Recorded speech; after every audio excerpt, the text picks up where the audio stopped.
গ্রীষ্ম বর্ষা বিনীতি ভরসা। হ্যাঁ, বিনীত শপিং সিটি। নমস্কার, আপনারা দেখছেন হুগলি আপডেট। আপনাদের সঙ্গে আমি উষা। আসছি খবরে। স্বামী বিবেকানন্দের 163তম পূর্ণ আবির্ভাব তিথি উপলক্ষে হুগলি জেলা শ্রীরামকৃষ্ণ সেবা সংঘ চুচড়া রথতলা বিবেকানন্দ ভবনে সারাদিন ধরে বিভিন্ন অনুষ্ঠান। যুবনায়ক স্বামী বিবেকানন্দের 163তম পূর্ণ আবির্ভাব তিথি। এই দিনটি রামকৃষ্ণ মঠ মিশনের প্রতিটি শাখা সংগঠনের স্বামীজির বিশেষ পূজা ও সেবা কার্যের মধ্য দিয়ে উদযাপন করা হচ্ছে। চুচুড়ার রথতলা হুগলি জেলা শ্রীরামকৃষ্ণ সেবা সংঘ বিবেকানন্দ ভবনে এই উপলক্ষে ভোর 5টায় মঙ্গল আরতির মধ্য দিয়ে সারা দিনব্যাপী অনুষ্ঠানের সূচনা করা হয়। এরপর স্বামীজির বিশেষ পূজা অনুষ্ঠিত হয়। ধর্মসভা ও সন্ধ্যায় শাস্ত্রীয় সঙ্গীত অনুষ্ঠান অনুষ্ঠিত হয়। এই অনুষ্ঠানে সঙ্গীত পরিবেশন করেন বিশিষ্ট সঙ্গীত শিল্পী দেবস্মিতা মাইতি। এই দিনটি যথোচিত মর্যাদায় উদযাপন করা হয়। কেওটা শ্রী রামকৃষ্ণ ভক্ত অনুরাগী সঙ্গে ইমামবাজার শ্রী শ্রী রামকৃষ্ণ ভক্ত সঙ্গে চুচুড়া শ্রী শ্রী মা শারদা সঙ্গে এই দিনটি যথোচিত মর্যাদার উদযাপন করা হয়।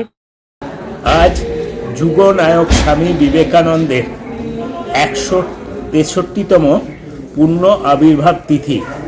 গত 12ই জানুয়ারি ছিল জন্ম দিবস। আজকে তিথি অনুসারে তার জন্মতিথি রামকৃষ্ণ মঠ মিশনের প্রতিটি শাখা সংগঠনে পালিত হচ্ছে। আমাদের হুগলি জেলা শ্রীরামকৃষ্ণ সেবা সংঘেও আজ এই দিনটি পালিত হচ্ছে। ভোর 5টায় মঙ্গল আরতি দিয়ে শুরু হয়েছে। এখন বিশেষ পূজাপাঠ চলছে। বিকেল 4:30 ধর্মসভা। উপস্থিত থাকবেন পরম পূজনীয় শ্রীমৎ স্বামী সন্ময়ানন্দ মহারাজজি। স্বামীজি শাস্ত্রীয় সঙ্গীতানুরাগী ছিলেন, তাই আজকে সন্ধ্যায় সন্ধ্যারতির পর শাস্ত্রীয় সঙ্গীতানুষ্ঠানে সঙ্গীত পরিবেশন করবেন। স্বামীজি যেহেতু যুবক যুবতীদের এগিয়ে আসতে বলেছিলেন, আমাদের এই শহরেরই স্বনামধন্যা যুবতী একজন সঙ্গীত শিল্পী দেবস্মিতা মাইতি, তিনি সঙ্গীত পরিবেশন করবেন। আমাদের সারাদিনের অনুষ্ঠানে আপনাদের সকলের রইল সাদর আমন্ত্রণ। অন্যদিকে স্বামী বিবেকানন্দ বলে গেছেন, জীবে প্রেম করে যে জন, সেই জন সেবিছে ঈশ্বর।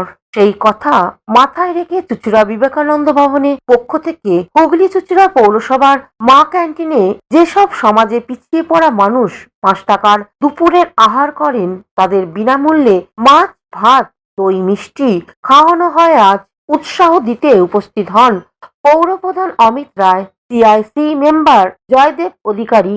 ওনারা পরিবেশন করেন। পৌরপ্রধান অমিত রায় এক সাক্ষাৎকারে কি জানাচ্ছেন শুনবো। রথতলা রামকৃষ্ণ সংঘের অনুরাগীরা আজকে এখানে আমাদের পৌরসভার মা ক্যান্টিনে ওদের ভোজনের আয়োজন করেছেন দুপুরে। সেইটার ওনারা সূচনা করেন। প্রতিবারই ওনারা এই কাজটা করেন।